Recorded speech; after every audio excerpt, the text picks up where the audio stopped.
Hello students, जैसा कि मैंने प्रीवियस वीडियो में कहा था कि ग्रुप 17 एलिमेंट्स का सभी टॉपिक्स समाप्त हो चुका है और अगले वीडियो में हम लोग सबसे पहले इससे कुछ क्वेश्चंस के बारे में डील करेंगे। फिर हम लोग ग्रुप 18 जो कि पी ब्लॉक का आखिरी ग्रुप है उसके बारे में अध्ययन करेंगे।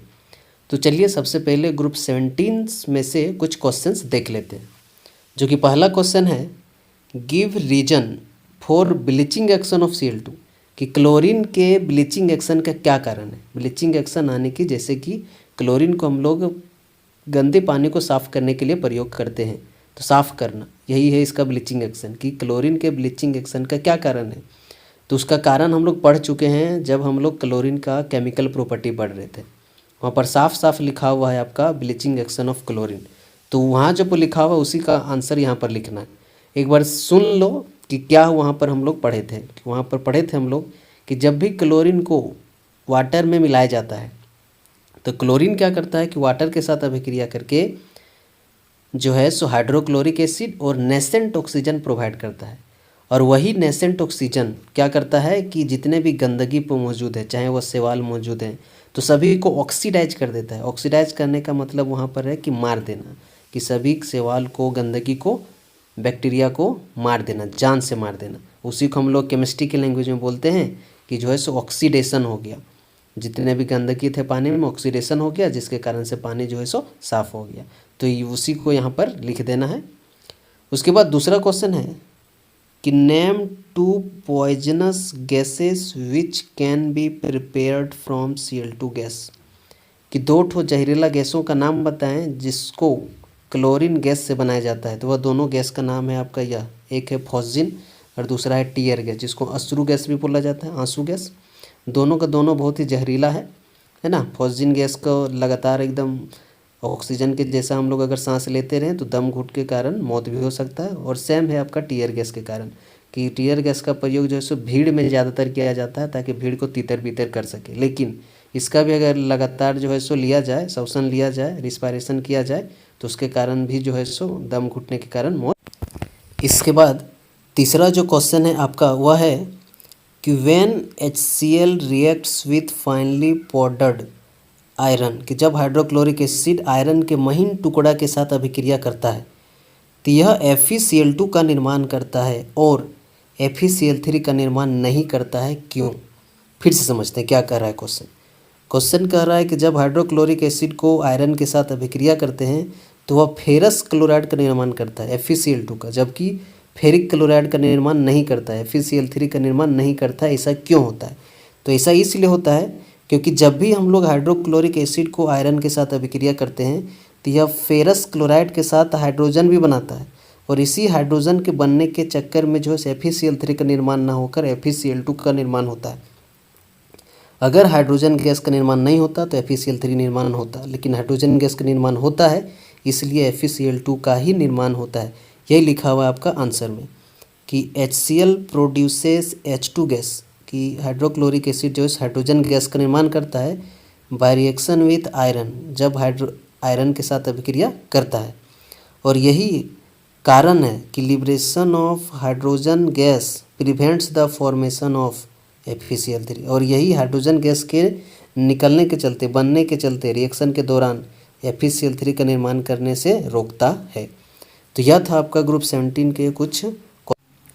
इसके बाद अब हम लोग देखेंगे ग्रुप 18 एलिमेंट्स के बारे में, जो कि पी ब्लॉक का आखिरी ग्रुप है और जिनको नोबल गैस के नाम से भी जाना जाता है। और इसमें जो पहला टॉपिक है वह है अकरेंस, कि ग्रुप 18 का एलिमेंट्स हमारे पृथ्वी के सतह में किस रूप में उपस्थित रहते हैं। तो चलिए देखते हैं। Elements of group 18 constitute about 1% by volume in air, कि ग्रुप 18 के जितने भी एलिमेंट्स हैं वह एयर का जितना भी आयतन है, वॉल्यूम है, उसका 1% भाग ग्रुप 18 कंटेन किया हुआ है, जिसमें इन विच आर्गन इज 0.934%। ग्रुप 18 का टोटल वॉल्यूम एयर का 1% है और उसमें भी 0.934% सिर्फ आर्गन का है। सिर्फ आर्गन जो है सो 1% में 0.934% रखा हुआ है। इसका मतलब क्या हुआ, बाकी सारे जो नोबल गैसेस या तो ग्रुप 18 के एलिमेंट है इसी डेसिमल में मौजूद हैं, 0.00123 इसी तरह से। और सबसे बड़ा सोर्स क्या है ग्रुप 18 का पाए जाने का, वह है एयर। हम लोग जानते हैं वायु बहुत सारे गैसों का मिश्रण है, तो चूँकि ग्रुप 18 सभी के सभी गैसेस हैं तो सभी एयर जो है सो सबसे सस्ता स्रोत है ग्रुप 18 का पाए जाने का, जिसमें टोटल एयर का वॉल्यूम का 1% भाग ग्रुप 18 से और 1% में भी आर्गन का जो प्रतिशत है वह है 0.934%। तो यह था आपका अकरेंस ऑफ ग्रुप 18 एलिमेंट्स और नोबल गैसेस। उसके बाद जो इसमें दूसरा टॉपिक हम लोग को पढ़ना है वह है जनरल कैरेक्टरिस्टिक्स, कुछ सामान्य गुणों के बारे में, जो कि पहला है इलेक्ट्रॉनिक कॉन्फ़िगरेशन। इलेक्ट्रॉनिक विन्यास देखेंगे कि किस रूप में किया जाता है ग्रुप 18 का इलेक्ट्रॉनिक विन्यास, इलेक्ट्रॉनिक कॉन्फ़िगरेशन, जो कि है आपका कुछ इस तरह से कि the general electronic configuration of noble gases is, कि जो नोबल गैसेस का जनरल इलेक्ट्रॉनिक कॉन्फ़िगरेशन वह है NH2NP6। NH2NP6 जहाँ पर N क्या इंडिकेट कर रहा है आपका, तो वैलेंस सेल आखिरी ऑर्बिट, जिस भी तत्व का कॉन्फ़िगरेशन लिखेंगे उसका आखिरी ऑर्बिट को इंडिकेट कर रहा है N यहाँ पर। S और P क्या इंडिकेट कर रहा है, सबसेल को, और 2 और 6 क्या इंडिकेट कर रहा है, तो आपका इलेक्ट्रॉन्स को। और हम लोग यह भी जानते हैं कि S में मैक्सिमम इलेक्ट्रॉन 2 रह सकता है और P में मैक्सिमम इलेक्ट्रॉन 6। और यहाँ पर जनरल फार्मूला में NH2 और NP6, इसका मतलब क्या हुआ कि वैलेंस सेल कम्प्लीटली फिल्ड है, और किसी भी एटम्स का जब वैलेंस सेल कम्प्लीटली फिल्ड होता है तो वह खुद में स्टेबल होता है, यानी कि किसी दूसरे के सहारा का ज़रूरत नहीं होता है कि किसी दूसरे से इलेक्ट्रॉन लें तब मेरा ऑक्टेट कंप्लीट होगा, किसी दूसरे के इलेक्ट्रॉन दे तब मेरा ऑक्टेट कंप्लीट होगा। लेकिन नोबल गैसेस का ऑक्टेट खुद से कंप्लीट है, इसलिए यह स्टेबल है, और ग्रुप 18 एलिमेंट्स के इसी गुण के कारण इनको नोबल गैसेस नाम दिया गया है। कि why group 18 elements are known as noble gases, तो because of their completely filled valence shell orbitals, कि ग्रुप 18 के जितने भी एलिमेंट्स हैं सब का ऑक्टेट कंप्लीट है, वैलेंस सेल जो है सो कम्प्लीटली फिल्ड है, जिसके कारण वह बहुत ही कम तत्वों के साथ अभिक्रिया करते हैं, और इन्हीं के कारण उसको नोबल गैसेस के नाम से जाना जाता है। कॉन्फ़िगरेशन से देख सकते हैं कि नोबल गैसेस में जितने भी एलिमेंट्स हैं, helium, neon, argon, krypton, xenon, radon, सभी का जो है सो वैलेंस सेल जो है कम्प्लीटली फिल्ड है। ध्यानपूर्वक देखोगे 2s2 2p6 नियॉन के लिए 8 इलेक्ट्रॉन कम्प्लीटली फिल्ड है। उसी तरह से आर्गन में 3s2 3p6, उसी तरह से क्रिप्टन में 4s2 4p6, जेनॉन में 5s2 5p6 और रेडॉन में 6s2 6p6। टोटल 8 इलेक्ट्रॉन है, ऑक्टेट कंप्लीट है और वैलेंस सेल भी फिल्ड है। यह था आपका इलेक्ट्रॉनिक कॉन्फ़िगरेशन ऑफ ग्रुप 18 या तो नोबल गैसेस का।